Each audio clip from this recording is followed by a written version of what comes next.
오늘은 시편 강의 34번째 시간으로 9장 38절로 10장 29절 말씀을 통해 성도에게 1순위는 하나님과의 관계입니다 라는 제목으로 말씀을 전하며 34번째 시간에 주시는 은혜를 이 시간 함께 받고자 합니다.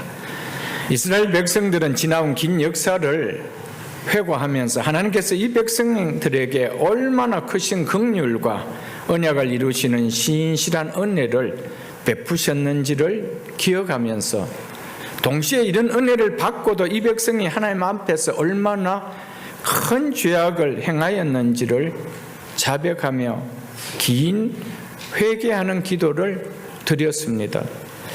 이스라엘 백성들은 선민 언약 공동체로서의 온전한 내적 회복을 위해서 7월 절기 나팔절과 초막절을 온전히 지킬 때에 그 결과로 백성들의 회개 운동을 불러일으켰습니다. 그래서 초막절 행사가 끝나고 이틀 후 백성들은 일주일간 초막절을 지키는 동안 말씀을 통해 받은 큰 은혜로 인해서 깨닫지 못하고 살아온 자신들의 죄를 회개하기 위하여 다시 모여 자복하며 하나님께 경배를 드렸습니다.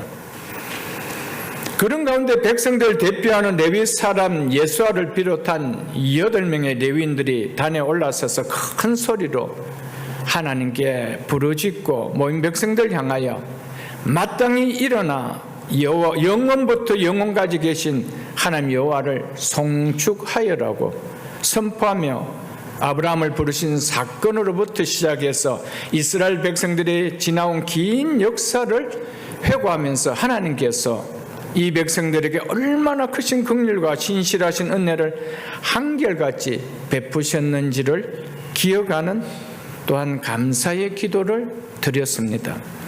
그러면서 동시에 이렇게 놀랍도록 은혜와 축복을 베풀어 주신 하나님 앞에서 이 백성이 지나온 긴 세월 동안 얼마나 배은망덕한 큰 죄악을 행하였는지를 자백하며 긴 회개의 기도를 드렸습니다. 우리는 이 내용의 기도를 지난번까지 10번의 강의를 통해서 살펴보며 우리에게 주신 큰 은혜를 함께 받았습니다.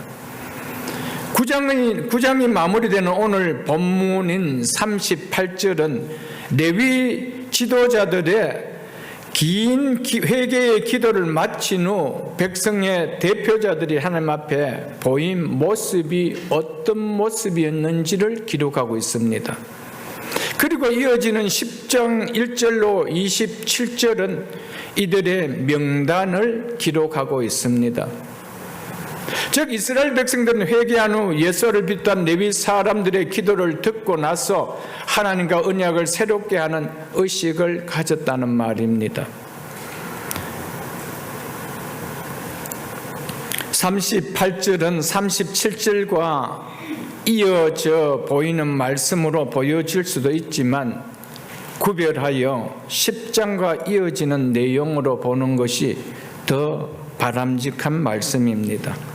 그래서 오늘 설교를 지난주에 9장을 마무리하는 38절로 끝내지 않고 37절로 끝내고 38절로 해서 10장으로 이어가고 있는 것입니다. 38절을 보겠습니다. 우리가 이 모든 일로 말미암아, 이 말은 과거 조상들이 지은 죄와 귀환한 백성들은 이들이 지은 죄의 징벌로 인하여라는 이런 의미입니다. 우리가 이 모든 일로 말미암아 이제 견고한 언약을 세워 기록하고 우리의 방백들과 레위 사람들과 제사장들이 다 임봉하나이다 하였느니라. 즉 문서로 작성한 언약에 인을 찍었다는 말입니다.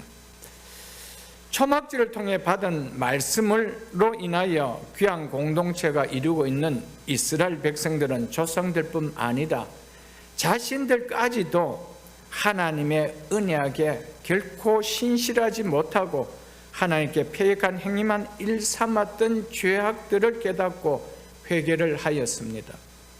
특히 느헤미야와 예수를 비롯한 레위인들이 자신들 앞에서 올린 회개의 기도를 듣고는 과거부터 지금까지 이스라엘 백성들이 징벌받고 있음은 조상들의 죄만 아니라 현재 자신들이 지은 죄로 인함임을 깨닫고 더 이상 반복하는 죄악을 행하지 않고 선민다운 하나님의 백성으로 살겠다라고 다짐을 한 것이었습니다. 그래서 견고한 언약을 세워 신실하게 그 언약을 준행하기로 맹세하고 인을 찍는 의식을 행하였던 것이었습니다. 이처럼 이들은 하나님과의 관계가 다시 회복되기를 간절한 마음에서 결혼한 믿음의 표현으로 하나님과 언약을 새롭게 갱신한 것이었습니다. 이스라엘 공동체가 조상들과 자신들의 죄를 뉘우치고 다시금 언약을 갱신하며 견고한 언약을 세우며 인을 칠 수 있었던 것은 이들이 자신들의 범죄에도 불구하고 택한 백성을 향한 하나님의 크신 긍휼하심을 신뢰하였기 때문이었습니다. 하나님의 크신 긍휼하심을 신뢰할 수 없었더라면 그들은 미래를 향해서 자신들이 어떻게 살아야 되는지를 깨달으며 하나님 앞에 다시 언약을 세우지 못했을 것입니다. 우리가 이 땅을 살아가면서 하나님의 긍휼하심이 얼마나 큰지에 대한 신실함이 있다라면 하나님 백성은 결코 무너질 수가 없습니다. 이스라엘 백성들처럼 우리가 어떻게 하면 다시 회복할 수 있는가? 그 회복의 근거는 바로 하나님께서 지금까지 우리에게 베푸신 크신 신실하심의 긍휼하심을 믿는 믿음이었다는 것이었습니다. 이스라엘 백성들은 현재 자신들이 당면하고 있는 고통의 문제 해결 방안을 하나님과의 관계 개선에서 찾았다는 것이 너무나 중요하다는 것이 오늘 본문이 우리에게 주는 가장 핵심적인 메시지입니다. 이 사실을 우리가 배울 수 있어야 합니다. 우리가 어떤 문제, 삶의 어떤 문제 해결 방안은 이스라엘 백성들이 보인 것처럼 하나님과의 관계 개선에서 찾아야 된다는 것, 이것이 문제 해결의 방안이라는 것을 오늘 말씀을 통하여 배울 수 있는 축복이 우리에게 임할 수 있기를 주의 이름으로 축복합니다. 9장을 마무리하면서 하나님의 말씀이 우리에게 주신 메시지는 하나님께서는 택한 자들에게 베풀어 주신 자비와 긍휼은 한결같다는 메시지입니다. 그렇기 때문에 우리가 하나님과의 관계를 다시 회복하게만 한다면 하나님의 자비와 긍휼은 전과 동일하다는 겁니다. 이것을 이스라엘 백성들은 깨달았기 때문에 하나님과 관계 개선을 하기를 원했던 것이었습니다. 그러므로 우리가 이 사실을 믿고 신뢰함으로 행하기만 한다면 우리도 언제든지 하나님과의 관계 회복을 경험할 수 있다는 말씀입니다. 이로 인하여 우리의 삶의 회복을 경험할 수 있다는 것이 오늘 우리에게 영적으로 주는 적용의 메시지인 것입니다. 백성들을 대표한 레위 사람들이 단위에 올라가서 기도한 내용의 핵심은 조상들이 당한 고통과 현재 귀한 공동체인 우리가 당하고 있는 고통의 원인이 하나님과 맺은 언약을 스스로 파괴하고 하나님의 율법을 지키지 않는 데 따른 하나님의 징계였다는 것, 그것이 레위 사람들이 단위에 올라가 기도한 기도의 핵심이었습니다. 이러한 사실을 이 기도를 들은 모든 백성들이 다 공감했다는 것입니다. 그래서 파괴한 하나님과 맺은 언약을 다시 갱신함으로 하나님과 관계를 회복하고자 하였던 것입니다. 이것만이 자신들이 처한 고통의 문제가 해결될 수 있는 유일한 방안임을 초막절을 지키는 동안 말씀을 통하여 이 사실이 깨달아졌다는 것이었습니다. 말씀을 통하여 우리가 깨달아진다라면 우리의 삶은 그날로 바뀌는 겁니다. 깨달을 때 그때로부터 우리의 삶은 달라집니다. 수 없는 말씀을 듣지만은 깨달음이 없다라면 듣지 않은 것과 다를 바가 하나도 없는 것이죠. 우리가 처한 어려운 상황을 해결하는 방안은 오직 하나님과의 관계를 회복하는 것임을 오늘 말씀을 통하여 우리에게 주시고자 하는 핵심 메시지입니다. 이것이 본문을 통하여 주시는 중요한 메시지인 것을 오늘 말씀을 통하여 붙들 수 있기를 주님 축복합니다.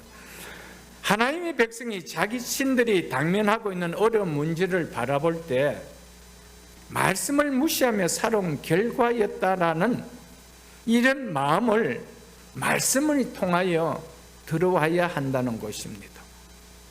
이스라엘 백성들은 초막절을 일주일 동안 지키면서 이 말씀을 들을 때 우리의 지금 당하고 있는 이 고난의 문제는 하나님의 말씀을 무시한 결과였다. 우리가 스스로 하나님과 언약을 맺었던 율법을 저버렸던 우리의 잘못됨이었다. 이게 깨달아졌다라는 것이었습니다. 우리가 말씀을 무시하며 살아온 결과였다라는 것이 이 마음이 들어오기 전까지는 하나님과의 관계는 회복되어질 수가 없고, 하나님과의 관계가 회복되지 아니하고는 하나님께서는 그 삶의 문제를 결코 회복시켜 주시지 않는다는 사실을 오늘 본문을 통하여 하나님 말씀을 들으면서 깨달을 수 있는 복된 시간 될 수 있기를 축복합니다.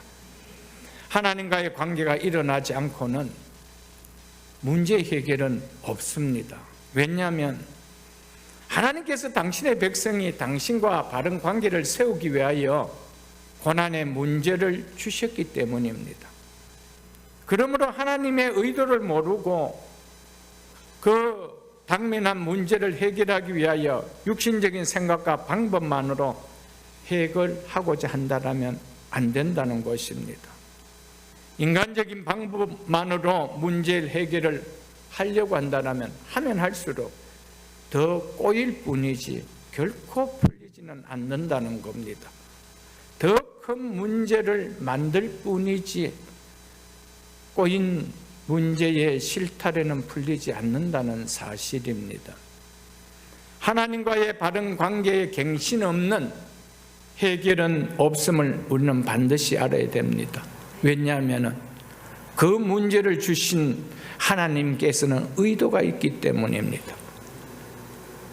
너와 나와의 관계가 비틀어졌기 때문에 그 비틀어진 문제를 바로 잡자라고 그 문제를 던져주셨는데, 그 의도를 깨닫지 못하고 육신적인 방법으로, 세상적인 방법으로 여전히 하나님의 말씀을 떠나서 그 문제를 해결한다면 문제는 눈덩이처럼 커질 뿐이지 결코 해결되지 않는다는 것.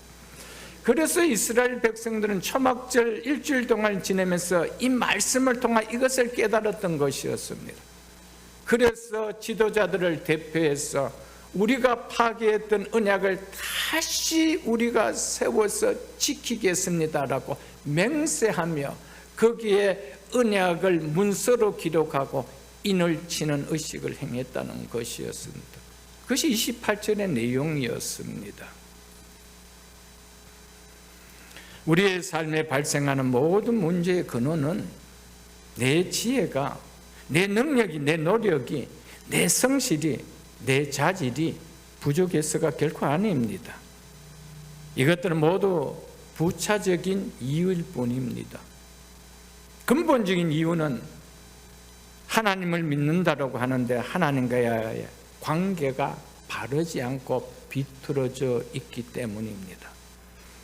하나님과의 관계가 비틀어짐이 모든 문제의 근원임을 하나님의 자녀는 반드시 알아야 됩니다. 이 비틀어진 문제를 하나님께서 그 관계의 문제를 바로 잡고자 하기 위해서 하나님은 우리의 삶에 고난을 주시는데, 그것을 더 하나님과 비틀어진 관계에서 문제를 해결하고자 한다면 그 문제가 풀릴 수가 없다라는 것입니다. 말씀을 통하여 이것이 깨달아지지 않는다면 하나님께서 우리에게 엄청난 말씀을 통한 이 예배 시간에 은혜와 복을 주시는데 우리는 하나의 은혜와 복도 받지 못하고 그냥 떠나가는 거예요. 하나님 매 시간 우리에게 말씀을 통하여 우리에게 은혜를 베푸시고 축복하심을 깨달을 수 있어야 합니다. 그러므로 우리는 삶의 어려운 문제를 만날 때 나와 하나님과의 관계가 어떤지 이것을 반드시 돌아봐야 됩니다. 하나님과의 관계에 문제가 있는지 없는지 이것을 돌아볼 수 있어야 된다는 것입니다.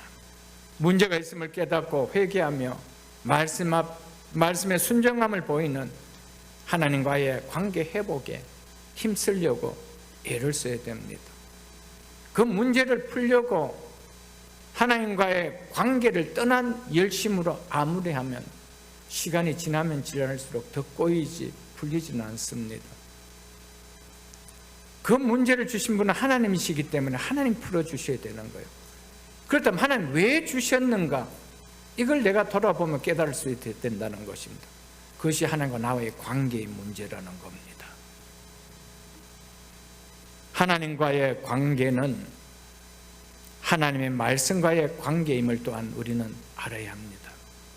왜냐하면 하나님 말씀은 바로 하나님 자신이기 때문입니다. 그래서 시편 119편 67절에 보면 고난당하기 전에 내가 그릇 행하였더니 이제 주의 말씀을 지키나이다 라고 고백한 말씀이 나옵니다. 이제 주의 말씀을 지키나이다, 이 고백이 하나님과의 관계 회복을 선포하는 겁니다. 하나님과 관계에 내가 왜 비틀어졌는가?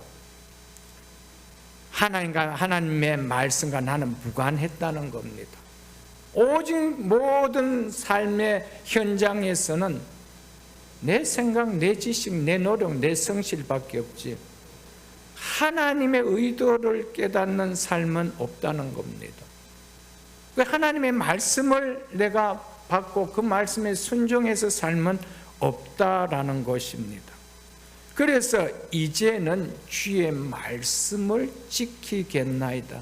이것이 하나님과의 회복이라는, 관계의 회복이라는 것입니다. 이처럼 우리에게 고난의 문제를 주심은 하나님과의 관계가 비틀어진 그릇된 삶을 살았기 때문이라는 겁니다. 이 비틀어진 그릇된 관계를 바로 세우기 위하여 하나님께서는 우리의 삶에 고난이라는 문제를 던져주신 것이었습니다. 그래서 고난당하기 전에는 내가 그릇 행하였나이다 라고 깨달았다는 것이죠. 고난을 통하여 내가 그릇 살았다는 것, 그릇 살아왔다라는 것, 잘못 살아왔다는 것을 깨달았다는 것이죠. 왜 하나님께서 우리에게 고난을 주십니까? 이것을 깨달아라고 주신다는 것이죠. 그래서 고난 당하기 전에는 내가 그릇된 삶인지 몰랐는데 그 고난을 통하여 내가 깨달았다는 것이죠. 그래서 내가 주의 말씀을 지키겠나이다. 내 문제가 왜 발생했느냐? 하나님께서 왜 나에게 고난을 주셨느냐? 하나님 말씀을 벗어난 인생이기 때문이라는 겁니다. 그래서 이것이 깨달아지자 주의 말씀을 지키겠나이다. 예, 내가 하나님과 다시 관계를 회복하겠나이다. 이렇게 고백했다는 것이죠.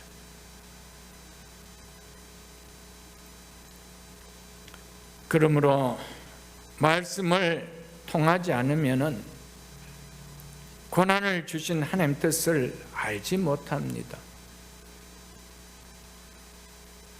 하나님께서 우리에게 고난을 주시면 하나님의 음성이, 하나님의 말씀이 들리게 하기 위함이었습니다. 우리가 영적으로 귀를 막고 있기 때문에 소리가 들릴 수 있도록 하나님께서 확성기를 대주시는 것이 고난입니다. 그래서 고난을 주시면은 하나님께서 나에게 무슨 말씀하시는지 들려집니다. 그래서 내가 잘못된 길을 갔구나 말씀이 들려진다는 것이죠. 그래서 내가 이제는 주의 말씀을 지키겠나이다. 주의 율례를 배우겠나이다. 이런 고백이 나온다는 것이죠. 말씀을 통하여 하나님의 뜻이 무엇인지, 나에게 이 고난을 주신 하나님 뜻이 무엇인지 우리가 알지 못하면 고난은 자신의 인생에 그냥 고난으로 남아있을 뿐입니다. 그 고난이란 문제는 내가 그냥 안고 가는 겁니다. 그것만큼 불행한 인생이 있나요, 여러분? 고난을 왜 안고 갈 이유가 있나요? 고난을 주신 하나님은 우리에게 죽을 때까지 고난 속에 살아 고난 주신 게 아닌데, 그걸 깨닫고 돌아서라고 고난 주시는데, 근데 말씀을 통해 깨닫지 못하면 그 고난은 나에게 고난일 수밖에 없고, 깨달으면 그 고난은 나에게 축복이 되어질 수 있다는 겁니다. 어떤 인생은 고난은 고난으로 안고 살아가는 인생이 있는가 하면, 어떤 인생은 말씀을 통하여 고난이 축복되는 인생으로 유턴한다는 것입니다. 사랑하는 성도 여러분, 말씀이 들릴 수 있는 인생 될 수 있기를 주님 축복합니다. 아직 자신에게 일어난 힘든 어려운 문제들이 하나님 주신 고난으로 여겨지지 않으면 결코 자신이 하나님 앞에서 그릇된 삶을 살고 있다는 것이, 즉 하나님과의 관계가 비틀어졌기 때문이라는 것이 와닿지도 않고 깨달아지지 않습니다. 내가 아무리 내 상황들이, 살아가는 현실들이 힘들다 하더라도 이것이 하나님 주신 고난이라는 것이 깨달아지지 않는다라면 하나님과 바른 관계를 세우려고 하는 일은 일어나지 않는다는 겁니다. 하나님이 주신 고난이라는 것을 깨달아야 된다. 어쩌다가 살다 보니까 이런 일을 내가 당했지, 이런 생각은 성도는 가질 수가 없습니다. 성도에게는 우연이라는 것이 없습니다. 모든 것은 하나님의 섭리 안에서, 하나님의 주권적인 섭리 안에서 이루어지는 것입니다. 그렇다면 하나님께서 왜 나에게 이런 어려움을 주셨을까? 하나님과 관계 속에서 풀어야 되지. 세상의 관계 속에서, 세상의 지식 속에서 풀어질 수 있는 문제는 절대 아닙니다. 살아가면 살아갈수록 살아온 인생만큼 고난의 눈덩이는 더 커질 뿐이라는 사실을 우리는 깨달을 수 있는 복된 아침 될 수 있기를 주님 축복합니다. 시편 119편 22절로 27절을 한번 보겠습니다. 시편 119편 26절입니다.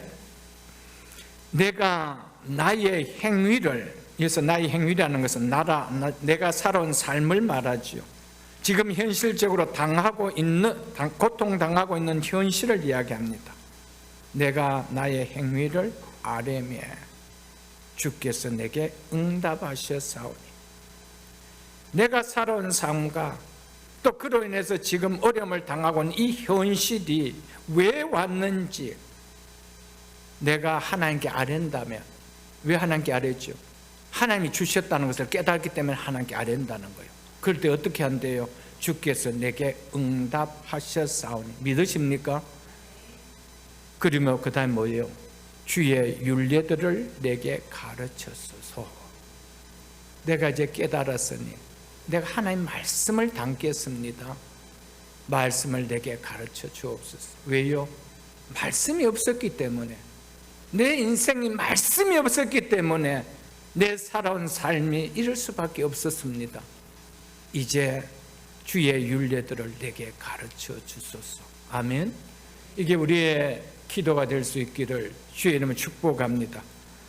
그러면서 27절에 이어서 뭐라고 말씀하고 있습니까? 나에게 주의 법도의 길을, 즉 주의 말씀을 따르는 길을 깨닫게 하여 주소서. 내 인생에 왜 이런 문제가 생겼다고 합니까? 말씀이 없었다는 거예요. 말씀을 담지 않았다는 거예요. 말씀을 무시했다는 거예요. 그래서 두 번이나 주의 율례들을 내게 가르치소서, 주의 법도들의 길을 내게 깨닫게 하소서, 이렇게 말씀하셨는 것이었습니다. 고난 당하기 전에는 이런 말씀이 전혀 와닿지 않아요. 그러나 내 삶 속에 고난이 오면 확성기처럼 이 말씀이 은혜로 들리는 거예요. 고난이 하나님이 주신 것이라는 것이 깨달아지면, 하나님, 내가 주의 말씀을 배우겠습니다. 주의 말씀을 듣겠나이다. 왜요? 이게 남은 인생 나를 살린다는 것을 너무나 잘 알기 때문이라는 것이죠. 그래서 그 밑에는 31절을 보십시오. 이렇게 말씀하고 있죠. 내가 주의 증거들에 매달려 싸우니 이제는 내가 주의 말씀에 매달리는 자가 되겠습니다. 내가 이제는 주의 말씀에 매달리며 사는 자가 되었습니다. 이거 고백하고 있는 거죠. 무엇이 이렇게 만들어줬습니까? 고난이죠. 이 고난 속에 이 시편 저자가 깨달은 것이 뭡니까? 내가 주의 증거들에, 주의 말씀들에 매달려 싸우니 그래서 여호와여 내가 수치를 당하지 말게 하소서. 이전까지 내가 왜 수치를 당하는, 왜 고난의 인생이 되었는지 자기 스스로가 답을 한다는 것이죠. 주의 말씀을 떠났고 주의 말씀을 담지 않았고 주의 말씀을 붙들지 않았다는 거예요. 교회는 다녔지만 말씀과는 아무런 관계없이 살았다는 것입니다. 그래서 이제는 주의 증거들을 내가 붙들게 싸우니 수치를, 고난을 당지 않게 하소서. 아멘. 이것이 우리의 고백될 수 있기를 주의 이름 축복합니다.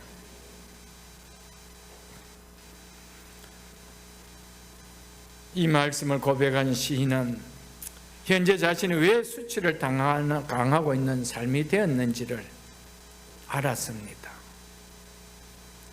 원인을 아니까 해법을 아는 것이죠. 문제의 원인을 모르면 문제를 푸는 해법이 나오지 않습니다. 엉뚱한 키를 가지고 아무리 꼽아봐야 그 문이 열리질 않지요. 하나님께서 정확하게 주는 키를 꽂으면 문제가 해결이 되는데 엉뚱한 키를 가지고 수십 년을 그 키를 가지고 열려고 하니 시간 낭비지요. 그 생활 동안 고통의 문은 더 굳건하게 잠겨져 있는 것밖에 아니라는 것이죠.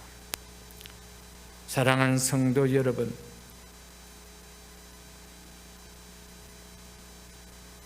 원인을 알미 해법이 된다는 것을 우리는 깨닫고 말씀이 우리의 삶뿐만 아니라 내 인생도 내 가정도 살리게 함이 되어야 됩니다. 말씀이 들어오면 삽니다. 이 목사가 강단에서 수없이 힘주며 선포한 것이 뭡니까? 말씀을 소중하게 여기라는 거 아닙니까? 말씀을 귀하게 여기면 문제는 해결되죠. 그런데 말씀은 버리고 엉뚱한 키를 들고 문제를 풀겠다는 겁니다. 말씀을 귀하게 여길 수 있는 성도들 될 수 있기를 지금 축복합니다. 말씀과의 관계가 내 인생의 문제의 삶을 해결하는 유일한 길임을 아시고 이 진리를 애써 외면하려는 행위를 드러내는 삶을 살지 않기를 진심으로 주의 이름으로 축복드립니다. 우리의 영혼은 물론이고 이 땅을 살아가는 동안 우리의 삶을, 우리의 인생을 살리는 것은, 우리의 가정을 살리는 것은 하나님의 말씀이라는 것을 우리는 잊어서는 안 됩니다. 말씀만이 무너진 가정을 살립니다. 말씀만이 무너진 우리의 자녀들을 살립니다. 말씀만이 내 인생과 내 삶을 살립니다. 그런데 수없는 말씀을 드려도 안 믿는 사람이야 그렇다고 하지만 믿는다고 하는 성도들이 가정이 깨어지고 자녀들이 깨어지고 삶들이 깨어지는 것을 우리는 수없이 보지 않습니까? 왜 그렇습니까? 말씀을 무시하기 때문이죠. 그리고 내 인생을 내 힘으로, 내 방법으로, 내 성실함으로, 내 고집으로 풀어보겠다는 것이죠. 10년을 풀어보십시오. 잠시 꽃길 걷는 것 같지만 조금만 지나면 더 소낙비가 나르고 낙뢰가 떨어지는 인생의 삶을 맞을 수밖에 없습니다. 왜요? 하나님은 끊임없이 우리를 사랑하시기 때문에 깨달아라는 거예요. 네가 깨달아라는 거예요. 네가 깨달아야 살지라고 외침을 우리는 잊어서는 안 됩니다.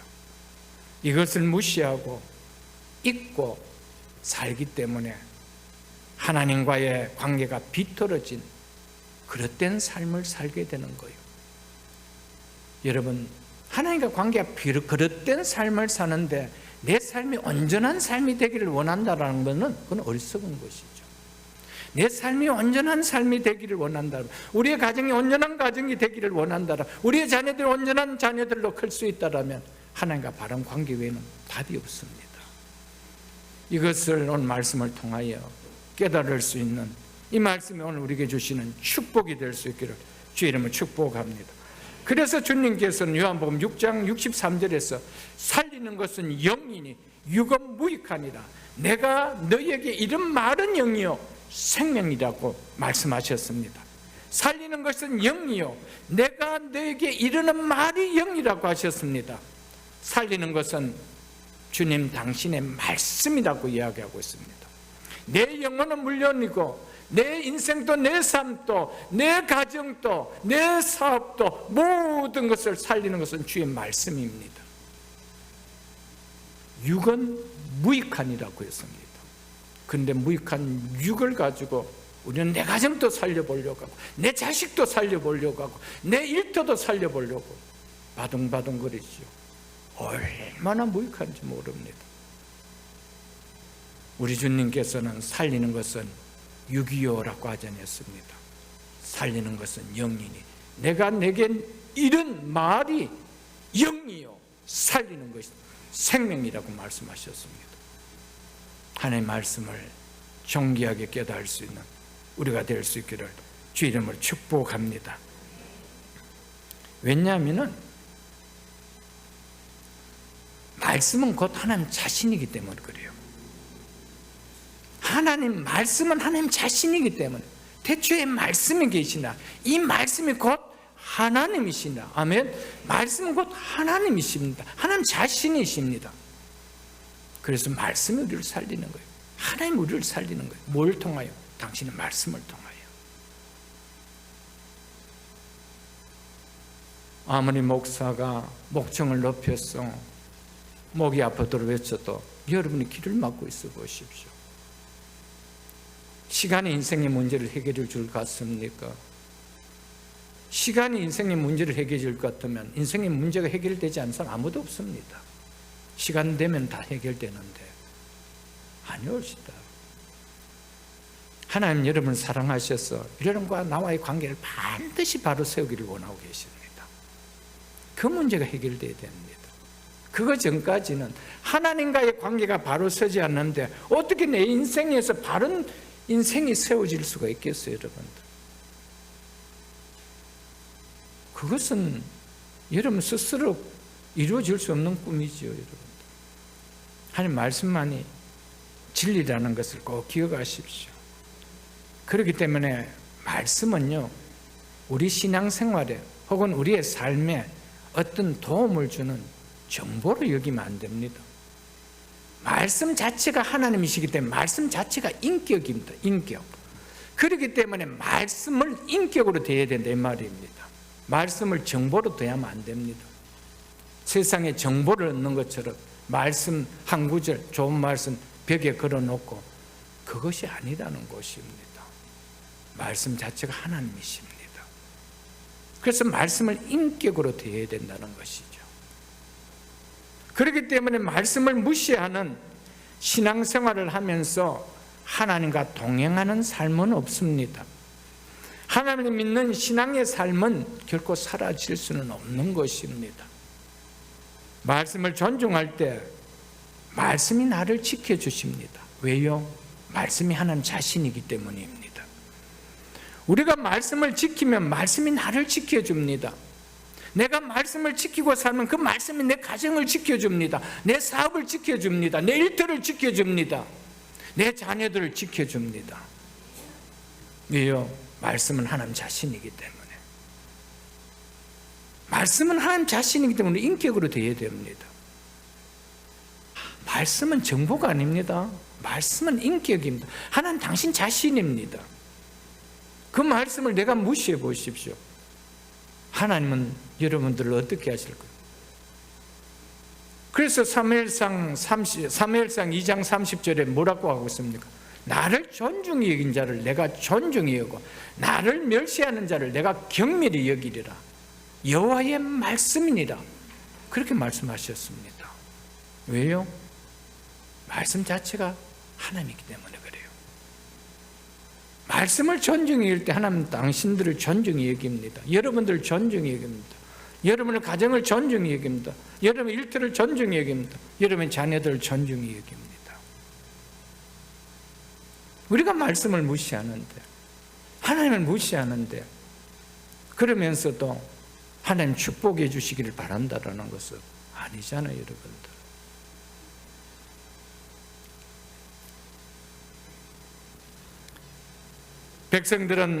백성들의 방백들과 레위인들과 제사장들은 하나님께서 베푸신 큰 은혜를 망각하고 지난날 하나님과 맺은 언약을 파기한 일로 겪게 된 뼈아픈 역사를 회개하며 다시 하나님의 율법을 지키며 살 것을 맹세하며 하나님과 언약을 갱신하고 그 맹세의 결의를 분명히 하기 위해서 언약의 인장을 찢는 의식을 행하였습니다. 이어지는 10장 1절로 27절에는 언약 문서에 인장을 찍은 대표자들의 명단이 나옵니다. 먼저 10장 1절을 보겠습니다. 그 임봉한, 이 말은 그것에 인을 찍은, 이 말입니다. 인을 찍은 자는 하갈의 아들 총독 느헤미야와 시드기야. 제일 먼저 율법을 지킬 것을 맹세하고 인장을 찍은 명단은 바로 정치 지도자 명단이었습니다. 2절로 8절은 제사장의 명단이 나오고요, 9절로 13절은 레위 사람들의 명단이 나오고요, 14절로 27절은 일반 백성들의 지도자들, 즉 족장들의 명단들이 나옵니다.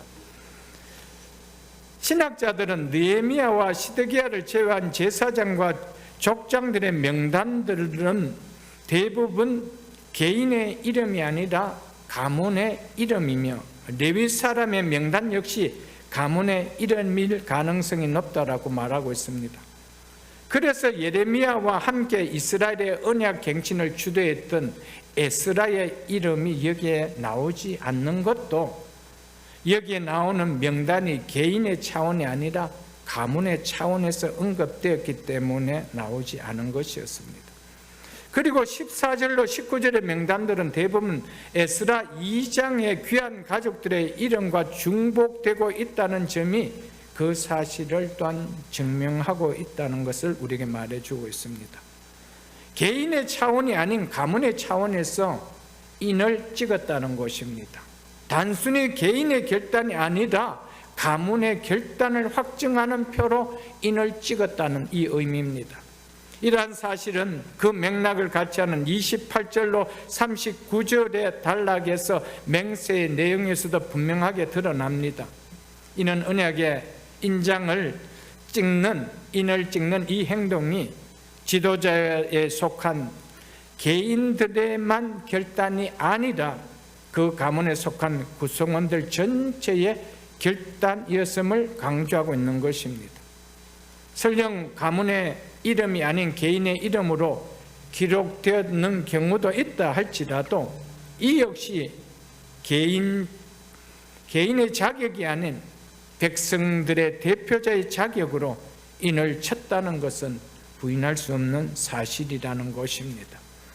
10장을 시작하면서 인을 찍은 자의 명단으로 느헤미야와 시드기야를 가장 먼저 기록하고 있습니다. 정치 지도자 이름을 가장 먼저 기록하고 있습니다. 이들은 귀환한 이스라엘 공동체의 언약 갱신에 앞장섰던 솔선수범을 보였던 자들이었습니다. 이것은 교회 공동체도 가정 공동체에서도 앞선 리더자들이 먼저 하나님 앞에 본을 보이는 모습이 되어야 함을 우리에게 교훈해 주고 있는 것입니다. 가정에서도 교회에서도 교회의 리더자들은 성도들의 본이 되어야 됩니다. 가정에서 부모들이 자녀들의 본이 되어야 된다는 것입니다. 2절로 8절은 언약문서에 인을 찍은 21명의 제사장들의 명단이 나옵니다. 이들은 개인으로서가 아니라 가문의 대표자로서 인을 찍은 것이었습니다. 이어지는 9절로 13절에 나오는 레위인들의 명단이나 14절로 27절에 나오는 족장들의 명단들도 마찬가지입니다. 우리도 이들처럼 나 개인이 아니다, 우리 가정의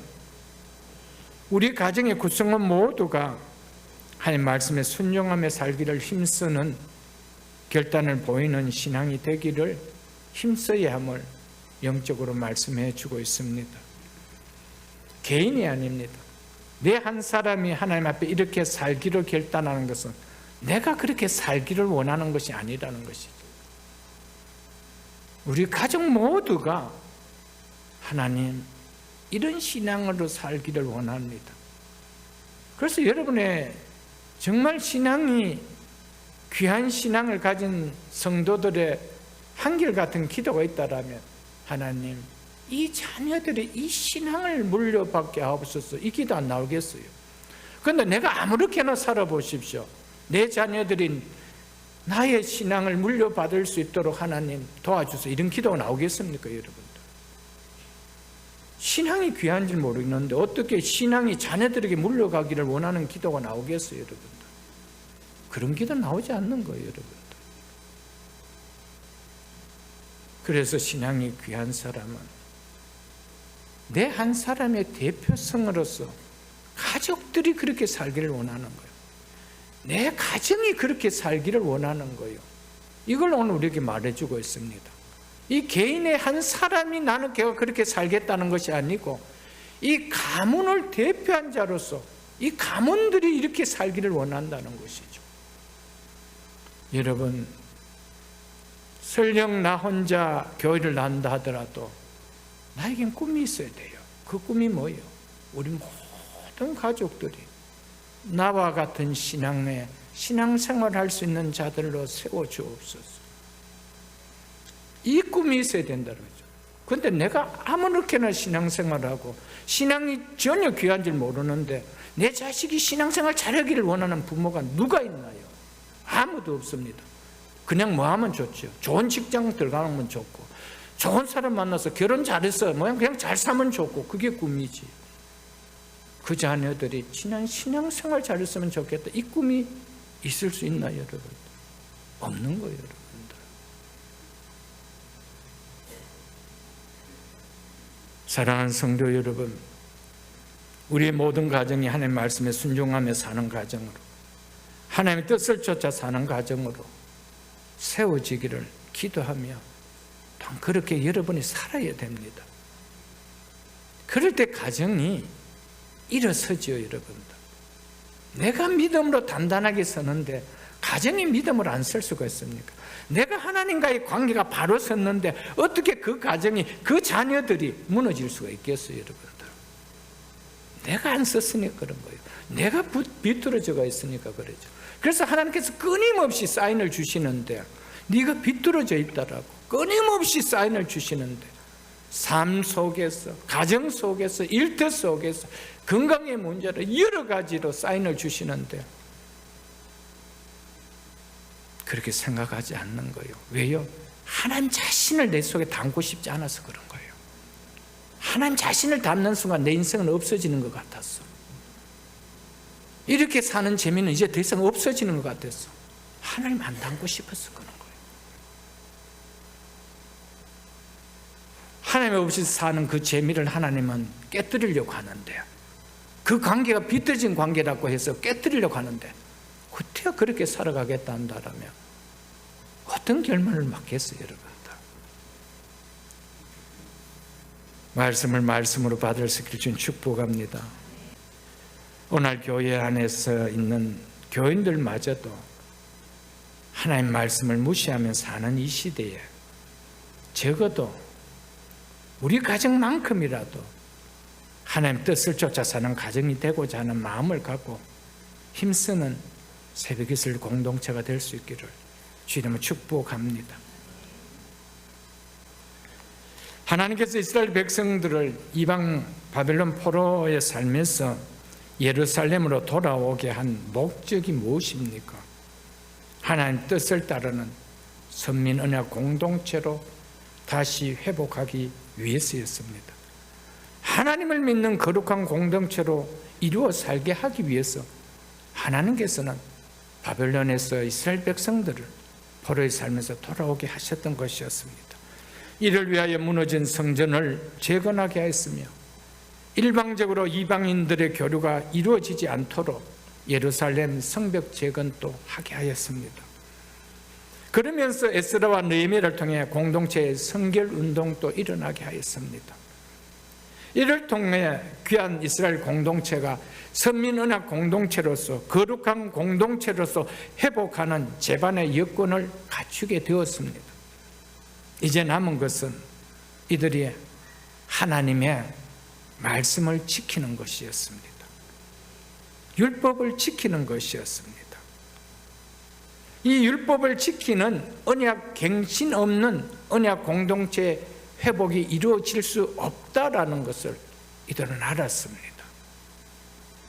그래서 하나님 말씀을 따르지 않는 거룩한 공동체가 이루어질 수 없다는 것을 알고 하나님 말씀을 존중함 없는 하나님과의 회복은 이루어질 수 없다라는 것을 알고 다시 언약을 갱신하며 이 언약을 우리가 지키겠습니다 라고 맹세하면서 그 썼던 언약의 문서에 인을 찍었던 것이었습니다. 이것만이 회복함을 알았기 때문에 하나님께서 여러분과 저를 왜 세상에서 불러 교회로 불러주셨을까요? 주님의 몸인 교회를 우리를 왜 불러주셨을까요? 거룩한 가정 공동체를 이루라고, 거룩한 교회 공동체를 이루어 살려라고, 거룩한 자들이 모여서 거룩한 공동체를 이루라고 우리를 불러주셨는데 거룩한 건 아무런 관계가 없나? 그렇다면 하나님 뭐 하시죠? 건드리신다는 것이죠. 이스라엘 백성들을 왜 하나님께서 바벨론으로서 예루살렘에 돌아오게 하시고 성전을 짓게 하시고 예루살렘 성벽을 짓게 하시고 에스라와 느헤미야를 보내서 성결 운동이 일어나게 했습니까? 관계 회복하라고. 관계 회복하라고. 하나님과 관계 회복 없는 거룩한 공동체는 가정에서도 일어나지 않고요, 교회에서도 일어나지 않습니다. 오늘날 믿는다고 하는 성도들 가정 속에서도 깨어지는 가정들이 얼마나 많습니까? 왜 깨집니까? 거룩하지 않기 때문에 깨지는 거예요. 거룩하지 않은 일들이 발생하기 때문에 깨지는 거예요. 가정은 우리 둘이 재밌게 살려고 결혼시켜서 가정 이루게 하는 것이 아닙니다. 이 땅에 가정 공동체를 통하여 성도들이 사는 모습이 무엇인지 가정을 통해서 보여주려는 것이죠. 그래서 결혼을 시키는데, 사랑하는 성도 여러분, 가정은 거룩한 공동체가 되어야 되는 거예요. 그런데 말씀 없는 공동체가 거룩함이 있을 수 있나요, 여러분들? 말씀 없는 거룩한 공동체는 없습니다. 교회 아무리 많이 모여 보십시오. 말씀이 없는 교회 공동체, 거룩한 교회 공동체는 될 수가 없습니다. 그런 공동체일수록 모이는 숫자만큼 문제들이 많이 일어납니다. 왜요? 거룩함을 모르기 때문에 그런 거예요. 내 정체성을 모르기 때문에 그런 거예요. 요한복음 15장 19절을 한번 보겠습니다. 요한복음 15장 19절입니다. 예수님께서 이렇게 말씀했습니다. 너희가 세상에 속하였으면 세상이 자기의 것을 사랑할 것이나 너희는 세상에 속한 자가 아니요. 아멘. 너희는 세상에 속한 자가 아니요. 우리는 어디에 속한 자입니까? In Christ. 예수 그리스도께 속한 자입니다. 우리는 세상에서 불러서 예수 안에 넣어준 자예요. 예수 그리스도의 몸인 교회 안에 불러준 자예요. 믿으십니까? 그래서 우리를 세상에 속한 자가 아니에요. 아니라고 하고 있습니다. 너희는 세상에 속한 자가 아니요. 도리어 내가 너희를 세상에서 택하였기 때문에 라고 말씀하고, 우리를 어디서 택해 주셨다고요? 세상에서 택해 주셨다. 세상에서 뽑아냈다 이 말입니다. 뽑아내서 어디에 두셨대요? 내 안에 두었다는 거예요.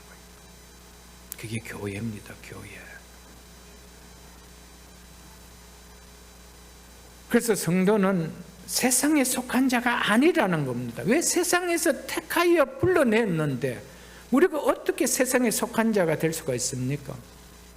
그렇기 때문에 성도는 세상은 멸망해도 멸망하지만 성도는 멸망하지 않아요. 왜? 세상에 속한 자가 아니기 때문입니다. 성도는 세상에서 뽑힌 사람입니다. 세상은 어떤 곳입니까? 하나님의 말씀을 저버린 자들이 지배를 받는 곳이 세상입니다. 세상은 하나님의 말씀의 지배를 받는 곳이 아닙니다. 죄악의 지배를 받습니다. 세상 문화의 지배를 받는 곳입니다.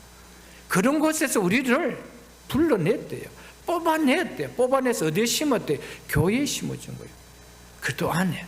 그래서 누구든지 그리스도 안에 있으면, 누구든지 그리스도 안에 있으면, 성경은 수없이 인 크라이스트를 외치고 있습니다. 세상 안에 있든지 예수 그리스도 안에 있든지 세상에는 두 분류밖에 없습니다. 내가 예수 안에 아니면 세상 안에 있는 사람이요. 내가 세상 안에 살면은 세상 안에 있다면 난 그리스도 안에 있는 거 아니에요.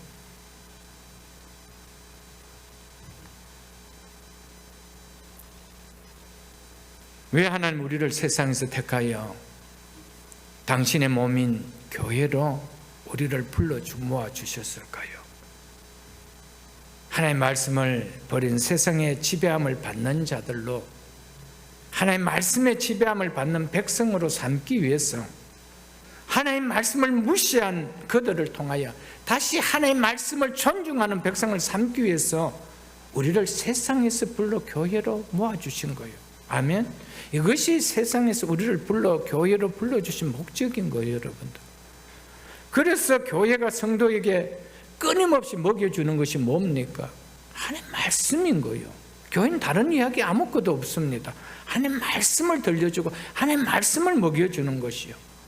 그래서 여러분 교회 와서 제일 많이 듣는 이야기가 뭡니까? 하나님의 말씀 아니에요. 무엇을 지배받으라고요? 이제는 너희가 하나님의 말씀을 지배받는 백성이라는 거예요. 그래서 우리를 세상에서 택하여 교회로 불러준 자라는 것이죠. 그래서 하나님의 말씀을 거역하는 불신앙을 보일 때 하나님의 말씀을 다스림을 받는 하나님의 말씀을 존중하는 우리를 택하신 목적을 깨닫게 하기 위하여 고난을 주시는 거예요. 언제까지요? 말씀이 들릴 때까지. 말씀이 들릴 때까지. 하나님을 이길 자 없습니다. 우리가 하나님을 이길 수 있을 것 같습니까? 그럼 내가 하나님이시죠. 하나님의 질 때만큼 내가 하나님 이기는 거예요. 여러분, 하나님에 엎드릴 수 있는 우리가 될 수 있기를 주님 축복합니다. 그래서 이스라엘 백성들은 자신이 처한 상황의 원인이 무엇인지 깨달았습니다.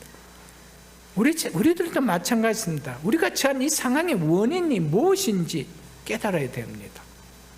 말씀의 다스림을 받으라고 세상의 다스림을 받던 세상에 있던 우리를 빼놔여 교회로 불러주셨는데 하나님의 말씀의 다스림을 받지 않는다라면 하나님의 말씀의 다스림을 받도록 끊임없이 간섭한다는 사실을 우리는 잊어서는 안 됩니다. 그래서 이들은 그들이 처한 상황의 원인이 무엇임을 깨닫고 이제 말씀의 다스림을 받으며 살기를 결단하며 하나님 앞에 견고한 언약을 세우며 언약의 인을 찍는 모습을 보였습니다. 사랑하는 성도 여러분, 말씀을 통해 깨달음이 올 때 하나님 앞에 결단의 모습을 보이는 것은 너무 중요합니다. 아무리 오래 교회를 다니며 신앙생활을 한다 해도 말씀을 통하여 깨닫게 되는 은혜가 임할 때 결단을 보이는 모습이 한 번도 없다라면 그 신앙은 교회를 다니는 세월이 쌓이는 신앙은 될 수 있을지는 몰라도 내 삶에 놀라운 은혜와 축복이 임하는 신앙은 결코 될 수 없습니다. 하나님의 하나님의 은혜와 축복은 말씀을 통하여 깨달을 때, 결단할 때 일어난다는 사실입니다. 결단할 때 그 은혜와 그 복이 내게 임하는 것이지, 그냥 듣고 그냥 또 살아가 보십시오. 교회 다니는 세월은 그만큼 쌓일지 모르겠지만 내 인생 속에서 하나님의 축복과 은혜를 받은 신앙의 고백은 한 번도 나올 수가 없습니다. 그것은 이스라엘 백성들처럼 이 말씀을 듣고 이제는 하나님 말씀 앞에 이렇게 살겠습니다라고 인을 치는 이 결단, 여기에서 일어난다는 사실을 오늘 말씀을 통하여 깨달을 수 있다면 이것은 우리에게 너무나 큰 축복 중에 축복인 것을 믿을 수 있기를 축복합니다. 14절로 27절에 나오는 44명의 명단은 정치 지도자도 제사장도 레위인도 아닌 평범한 일반 백성들의 각 가문을 대표하는 족장들입니다. 이들은 모두 일반 백성들임에도 하나같이 자기가 속한 가문의 사람들을 하나님 앞에서 바른 삶을 사는 신앙으로 이끌고자 결심하고 인을 찍은 사람들입니다. 이 시대에 이런 신앙의 사람들이 교회 안에 많이 일어나야 합니다. 내가 속한 내 가족들을 바른 신앙으로 이끌고자 결심하며 결단하는 모습을 보이는 성도들이 이 시대 교회 안에 많이 일어나야 됩니다. 나 한 사람 하나님 앞에 사는 것으로 족하게 여기는 모습의 신앙이 되어서는 결코 안 됩니다. 내 가족들이 하나님의 자녀들로 살아야 한다는 안타까운 마음과 절박한 마음에 전심으로 기도가 나오는 신앙이 되는 성도들이 교회 안에 많이 일어나야 됩니다. 오늘 믿지 않은 가족과 믿음 없이 생활하는 그런 가족들을 위해 안타까워하며 부르짖는 신앙의 소중함을 안고 살아가는 성도들이 많아야 됩니다. 나 한 사람 교회 다니는 걸로 족하고, 자녀들이 교회 다니지 않아도, 내 남편이 교회 다니지 않아도, 내 부모들이 교회 다니지 않아도, 내 형제들이 교회 다니지 않아도 아무렇게나 여겨지지 않는다라면 목사가 아니었습니다. 제사장도 레위인도 아니었습니다. 정치 지도자도 아니었습니다. 일반 백성들의 각 가문을 대표하는 대표자들이 이 가문을 하나님의 말씀대로 살기로 이끌기 위하여 인을 찍었다는 겁니다. 한 사람이 구원을 받으면 그 가정이 구원을 받는다는 것이 하나님의 약속입니다. 주 예수를 믿으라. 그리하면 너와 너의 집이 구원함을 받으리로다. 아멘. 그 구원함을 받도록 하나님의 미랄이 되는 자가 누굽니까? 먼저 구원받은 내가 아니에요, 여러분들. 근데 내가 하나님의 미랄이 안 돼요. 나가 그냥 파당파당하게 살아있어요. 하나님 앞에 죽을 생각도 없어요. 기도도 안 해요. 하나님 앞에 드리는 삶의 헌신도 없어요. 그냥 하나님 그대로 있는 거예요. 죽어야 열매를 맺는. 누가복음 8장에 보면은 씨 뿌리는 비유 가운데 돌밭에 뿌려진 씨에 이렇게 얘기했습니다. 돌밭 비유에 습기가 없어서 말라버리고 했습니다. 돌에는 물이 없는 거요, 수분이 없는 거요. 그러니 씨가 말라버리죠. 우리의 삶에도요, 신앙생활을 하지만은 기도에 땀이 없어 보십시오. 하나님 앞에 부르짖는 땀이 없어 보십시오. 하나님을 위하여 살고자 하는 헌신에 땀이 없어 보십시오. 내 신앙 말라버린 신앙밖에 아닌 거예요. 여기에 하나의 씨앗이 되어 내가 죽어서 내 자녀들이 사는 거예요. 내 남편이 사는 거예요. 안 믿는 자녀들을 그대로 보고 살아갈 수 있나요? 그리고도 맛있는 것이 넘어가나요, 여러분들? 안 믿는 내 남편을 보고도 맛있는 요리가 넘어가나요, 여러분들? 눈물을 흘려야죠. 내 눈물을 쏟아야 내 가정이 살죠. 습기가 없는데 말라버리는 가정밖에 되지 않는데 아무리 말씀을 들어도 울림이 없어요. 떨림이 없어요. 깨어짐이 없어요. 또 귀를 막고 있는 거예요. 깨달아야 살 수가 있는데.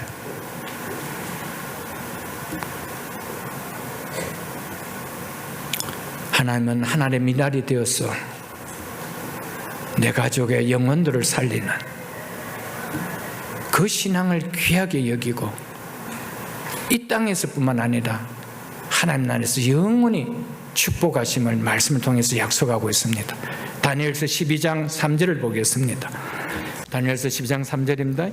지혜 있는 자는, 여기서 지혜는 하나님을 올바르게 아는 지혜를 말합니다. 지혜 있는 자는 하나님을 올바르게 아는 지혜를 가진 자라, 이런 의미입니다. 이런 사람은 어떻대요? 궁창의 빛과 같이 빛날 것이요, 먹구름이 덮인 인생같이 어두워질 것이 말하고 있지 않아요? 그 인생이 궁창의 빛같이 빛날 것이라고 했습니다. 하나님 누구 인생을 축복하시나요? 하나님을 올바르게 아는 지혜를 가진 자를 이렇게 축복하신다고 약속했습니다. 그러면서 이어서 많은 사람을 옳은 대로 돌아오게 한 자는 이 사람이 지혜 있는 자라는 겁니다. 어떻대요? 별과 같이 영원토록 빛나리라. 아멘. 비록 내 사랑하는 내 가족 옳은 대로 돌아오게 하는 건 너무나 당연한 나의 몸부림인데 불구하고 하나님은 이렇게 귀한 자로 축복하시는 상을 주신다라고 말씀하고 있습니다.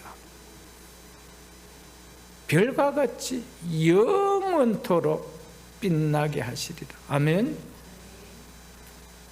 성도는 육신의 생명을 마치는 날 내가 행한 모든 것을 놓고 가야 할 이 땅에다 자기의 존재를 다 내려놓고 사는 그런 애쓰다 사는 인생이 되어서는 안 됩니다. 하나님께서 귀하게 기억해 주시고 그 나라에서 영원토록 아름답게 빛나게 존재하게 되려고 힘쓰는 삶을 사는 그런 인생이 되려고 우리는 애를 써야 되죠. 하나님은 그 인생을 이 땅에서뿐만 아니라 영원토록 빛나게 해주시겠다라고 약속하고 계심을 잊지 마십시오. 여러분 한 사람만 빛나게 됐습니까? 내가 빛나는 인생이 되면요, 내 가족들이 다 빛나는 인생이 돼요. 왜요? 그 신앙을 물려받았기 때문에 그런 거예요. 빛내질 수밖에 없는 신앙의 귀중함을 물려받았기 때문에 나만 빛나는 것이 아니에요. 이 땅에서뿐만 아니라 그 나라에서 그 패밀리는 다 같이 빛나는 거예요. 여러분들 이런 신앙 될 수 있기를 주님 축복합니다. 28절로 10장 마지막 39절까지는 인을 찍은 대표자들이 아닌 그 남은 백성들이 동일하게 하나님의 율법을 따르며 지키기로 맹세한 사실을 보여주고 있는 내용입니다. 오늘은 28절로 29절만 보겠습니다. 그 남은 백성과 그 나머지 백성과 이 말입니다. 즉 인장을 찍은 사람은 가문을 대표한 자이기 때문에 직접 인장을 찍지 않은 대다수의 백성들은 이 말입니다. 그러나 자신들은 인장을 찍진 않았지만 자신의 가문을 대표가 서명을 했기 때문에 인을 찍었기 때문에 마치 본인이 한 것과 같이 다름이 없었다, 이 말을 지금 하고 있는 것입니다.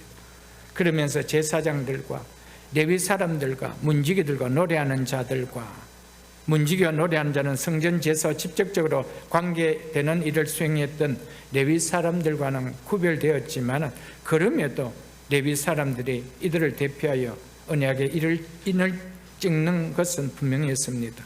그 다음에 느디님 사람과 느헤미야를 통해서 느디님 사람을 우리가 에스라를 통해서 우리가 보지 않았습니까? 이들은 혈통적으로 이스라엘 사람들은 아니었지만 개종함으로써 하나님 백성이 되어서 레위 사람들을 도와 성전 봉사 직무를 수행했던 사람들이었습니다. 그래서 레위 사람들이 문지기와 노래하는 자와 같이 이들 또한 대표하여 언약을 인을 찍었던 것이었습니다. 및 이방 사람과 절교하고 하나님의 율법을 준행하는 모든 자와, 이들은 선민 언약 공동체를 구성했던 이스라엘 백성의 또 다른 계층의 사람들을 가리킵니다. 이들은 원래 이방인들이었습니다. 그런데 귀하는 이스라엘 공동체에 가입했던 자들이었습니다. 이들은 자신들이 살던 곳을 떠나 이스라엘 백성들이 거주하는 이주한 후에 할례를 받음으로써 이스라엘 공동체의 일원이 된 사람들입니다.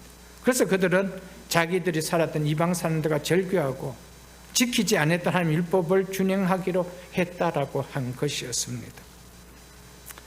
그들뿐 아니라 그들의 아내와 그들의 자녀들, 이처럼 이들은 자신뿐 아니라 온 가족을 대동하고 하나님의 말씀을 준수하는 언약에 맹세하였다는 겁니다. 우리가 이렇게 되어야 되지 않겠나요? 우리는 본래 이방인이었습니다. 우리는 우리뿐만 아니라 가족의 대표로서 우리 온 패밀리로 하나님의 말씀에 준수하는 언약에 맹세할 수 있는 우리가 되어야 되지 않겠어요? 그런 신앙이 되어야 될 줄 압니다. 그러면서 곧 지식과 총명이 있는 자들은, 이들은 8장 2절로 3절의 표현을 빌린다라면은 알아들을 만한 자들을 말합니다. 이들은 율법을 지키는 것이 옳은 일이라고 판단할 수 있는, 판단을 내릴 수 있는 그런 사람을 가리킵니다. 세운 언약에 이를 찍는 것이 무엇을 의미하는 것인지 이해하는 정상적인 영적 지각을 지닌 사람을 가리킵니다. 이처럼 하나님의 율법을 지키기로 맹세한 자들에 대해서 남녀노소 빈부 귀천이 없었다는 것입니다. 이스라엘 공동체의 일원이 된 자 중에 알아들을 만한 정상적인 영적 지각을 갖춘 자들은 다 율법을 지키기로 맹세하였다는 것입니다. 사랑하는 성도 여러분, 말씀을 들을 때 영적으로 알아들을 만한 정상적인 지각을 가진 성도들이 될 수 있기를 주님 축복합니다. 아무리 외쳐도 그 말씀은 또 한 귀로 듣고 한 귀로 흘려버리는, 지각하지 못하는, 깨닫지 못하는 우리가 되어서는 안 됩니다. 하나님의 말씀을 지키는 것이 옳은 일이라 판단되는 영적으로 지극히 정상적인 성도가 될 수 있기를 주의 이름으로 축복합니다. 이것은 교회에 오래 다니며 말씀을 오래 들었다라고 자동 생기는 것도 아닙니다. 교회에 나온 지 얼마 되지 않았기 때문에 이런 지각이 생기지 않는 것도 결코 아닙니다. 예수 그리스도를 믿는 믿음으로 인해 자신의 정체성이 깨달아지면 자동적으로 영적 지각은 생기는 것입니다.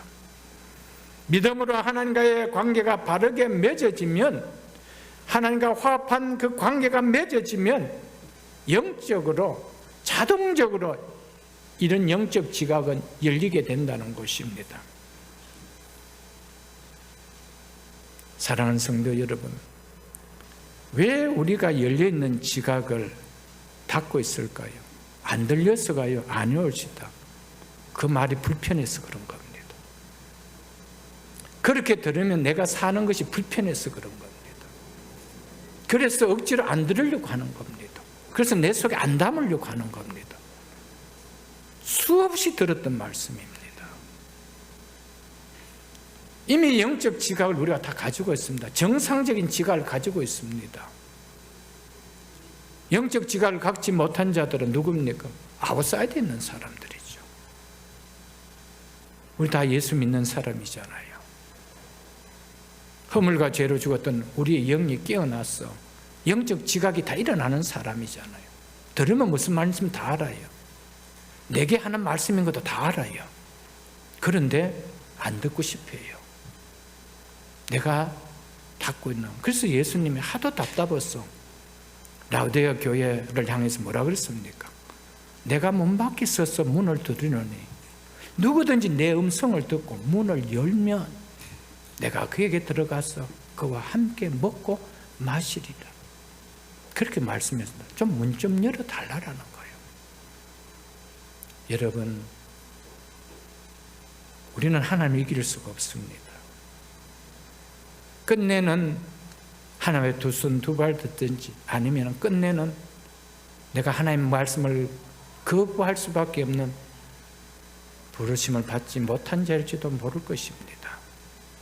왜냐하면 하나님은 사랑하는 자에게 징계하신다라고 말씀하셨기 때문입니다. 하나님께서 내 삶을 간섭하고 있다면 분명 하나님 나를 사랑하는 자라는 거예요. 그렇다면 하나님은 그 간섭은 일시적으로 끝나는 간섭이 절대 아니라는 사실입니다. 언제까지요? 돌아올 때까지. 돌아올 때까지. 그래서 남은 대다수 백성은 수동적으로 언약을 지키기로 맹세한 것이 아니라 적극적인 입장에서 대표자의 뜻을 지지하는 그런 적극적인 입장에서 그들도 지지했다는 겁니다. 그래서 그 남은 백성과라고 하는 과를 NIV나 바른성경이나 새변역에 보면은 그 남은 백성 곧 이렇게 번역해 놨습니다. 그래서 많은 신학자들은 여기서 그 남은이라는 말은 일반 백성뿐만 아니라 그 다음에 제사장들과 레위인들을 이들 모두를 수식하는 것으로 보아야 한다라고 그렇게 말하고 있습니다. 즉 일반 백성, 제사장들, 레위인들, 문지기들, 노래하는 자들, 느님 사람들은 앞에서 언약을 세우고 인을 찍은 자기 가문의 대표자의 모범을 쫓았다는 이 말입니다. 이는 또한 앞선 대표자들이 이 언약을 세우고 인장을 찍는 그 결단이 남은 자들까지도 하나님이 기뻐하시는 길로 이끌었다는 것을 말해주고 있습니다. 부모가 하나님 앞에서 바르게 살겠다라고 결단하는 신앙을 보일 때 자녀들은 안 따라올 수가 없습니다. 공동체의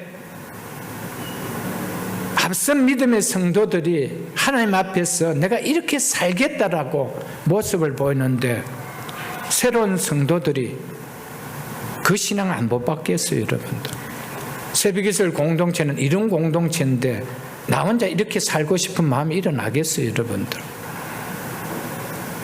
우리가 어떤 마음으로 사느냐가 그 남은 자들에게 영향을 주고 있다는 것을 우리에게 보여주고 있는 것입니다. 그러면서 이렇게 또 이야기하죠. 저주로 맹세하기를 이는 언약을 지키지 않을 경우에 저주가 내려져도 달게 받겠다는 표현으로 이만큼 이 언약을 반드시 지키겠다는 단호한 표현으로 이렇게 한 것이었습니다.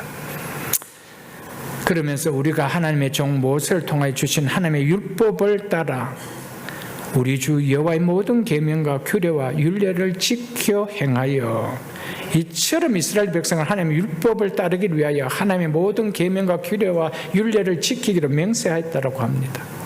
이는 그들이 자신들의 삶의 근거를 하나님의 말씀 위에 두기로 하였다 이 말씀입니다. 이들은 비틀어진 하나님의 관계가 이제 다시 회복되었음을 이렇게 표현한 것이었습니다.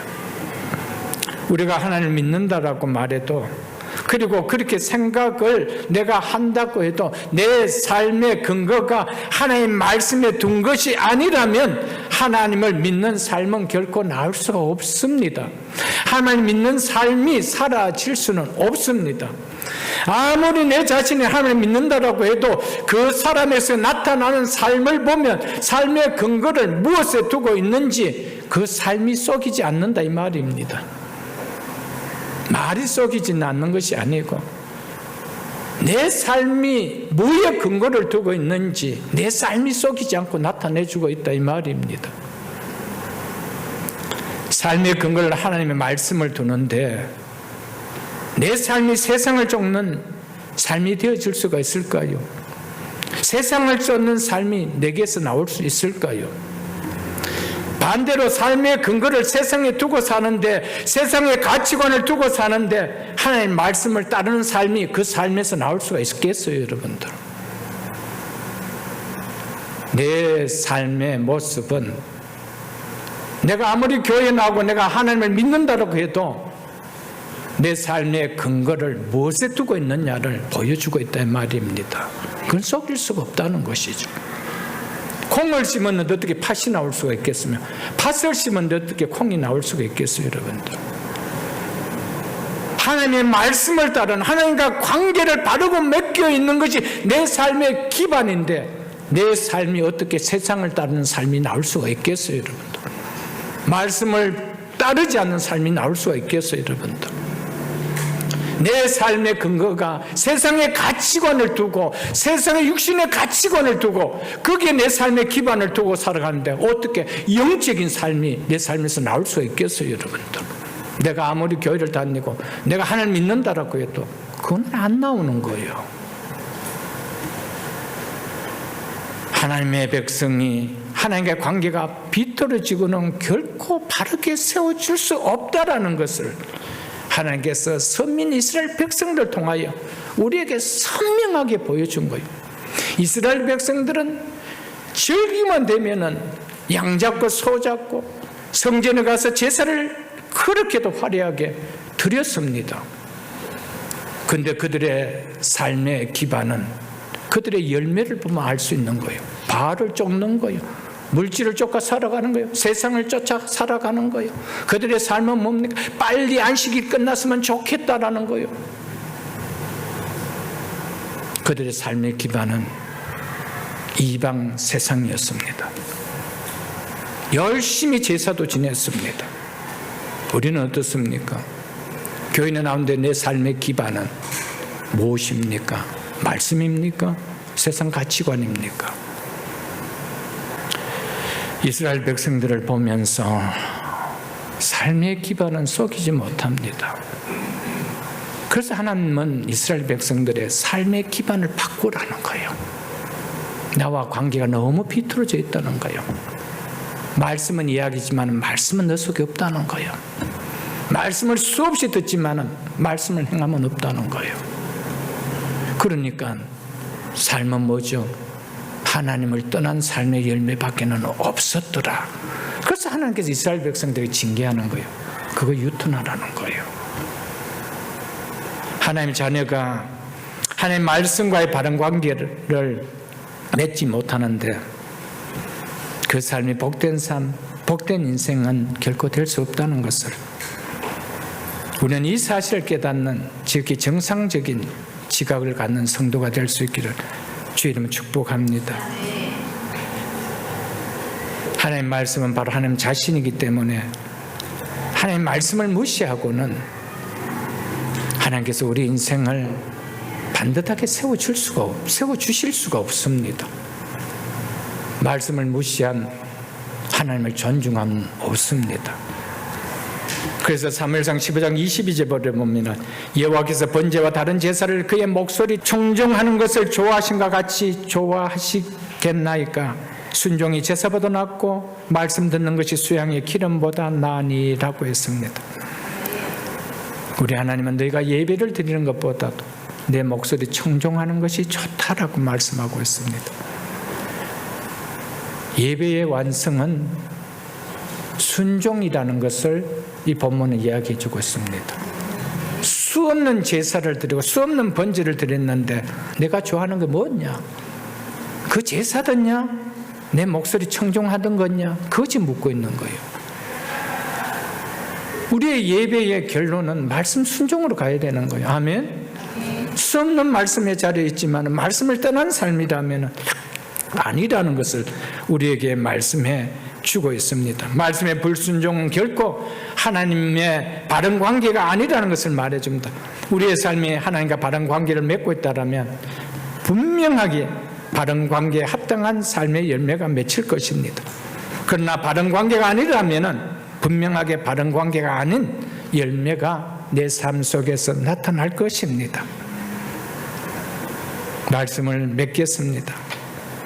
하나님 말씀은 하나님 자신이기 때문에 말씀의 근거에서 그 말씀은 그 말씀에 합당한 사건이 되게 만듭니다. 성경을 여러분 잘 보십시오. 성경은 다 사건을 기록하고 있습니다. 다 다 사건입니다. 구약을 읽어보십시오. 다 사건을 기억하고 있습니다. 여러분, 그 말씀을 보면서 말씀 자체가 사건이 되게 한다는 것을 깨달아야 되죠. 그들이 하나님이 떠났을 때에 일어났던 그 사건, 내가 말씀을 떠나면 그 사건이 되는 거예요. 하나님 말씀을 순종했을 때 일어났던 그 사건, 말씀을 순종하면 그 사건이 되는 거예요. 말씀은 사건을 일으키는 겁니다. 말씀은 정보가 아닙니다. 말씀 하나님 자신입니다. 그렇기 때문에 성도에게서 1순위는 사건이 되게 하는 말씀과 관계, 하나님과 관계를 맺는 것입니다. 돈과 관계를 맺는 것이 성도의 삶의 1순위가 아닙니다. 비즈니스와 관계를 맺는 것이 우리의 성도의 삶의 1순위가 아닙니다. 건강의 관계를 맺는 것이 우리의 성도의 삶의 1순위가 아닙니다. 우리는 돈이 없다 할지라도, 배운 것이 없다 할지라도, 몸이 건강하지 못할지라도 우리의 삶의 1순위는 하나님의 관계를 체크하는 겁니다. 내가 하나님과 관계가 어떤가, 말씀과 관계가 어떤가, 이것이 우리의 남은 인생의 삶을 어떻게 그림으로 나타나는지 말씀은 사건이 되어 보여줄 것입니다. 우리의 남은 인생, 우리 성도에게서 1순위는 하나님과의 관계, 말씀과의 관계인 것인 줄 알고 하나님과 말씀과의 관계를 둔하게 갖지 않는 우리가 모두가 다 될 수 있기를 주의 이름으로 축복합니다.